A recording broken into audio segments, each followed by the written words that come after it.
कुरा छ मान्यज्यू ल धेरै धेरै बधाई छ दोस्रो पटक सांसद नदोर्याउने जुम्लाको इतिहासलाई क्रमभङ्गता गरेर दोस्रो पटक निर्वाचित हुनुभएकोमा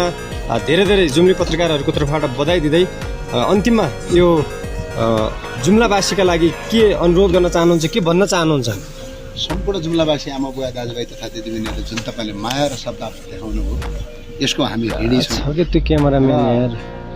अब अहिले एउटा जिम्मेवारी थपिएको छ तपाईँले जुनले जहाँबाट सहयोग गर्नु देश विदेशमा छरिएर यता क्यामेराले फोटो खिच्नु हामीसँगै हिँडेर सहयोग गर्नु हाम्रो नसम्म के गरिरहेको अहिले पनि मलाई याद छ एयरपोर्टबाट आउँदै गर्दा हामी 7जना साथीहरू युवा साथीहरू विशेष गरेर हामीले चुनावको यो रिजल्ट प्राप्त गर्नमा हाम्रो एउटा कम्बिनेसन पनि मिल्यो बिर्खा कठायतको पाकोपन रमानन्द नेउपानेजीको प्लानिङ र गोकर्ण कठायत लगायत गोकर्ण कठायत उपेन्द्र लगायतका सबै जगदीशहरू लगायतका भाइहरूको मेहनत र दुःख हाम्रो कमल सिंहहरूको लगायत सम्पूर्ण युवाहरू है फेरि मैले कसैलाई छुटाएको छैन मेहनत र पत्रकार साथीहरूको निष्पक्षता र जुम्ली जनता दाजुभाइ तथा दिदीबहिनीहरूको माया र यसका साथ तपाईँहरूको माया प्राप्त भयो र आजबाट मैले भने म आजबाट सार्वजनिक व्यक्ति हो हिजो बेलुकासम्म राबर भयो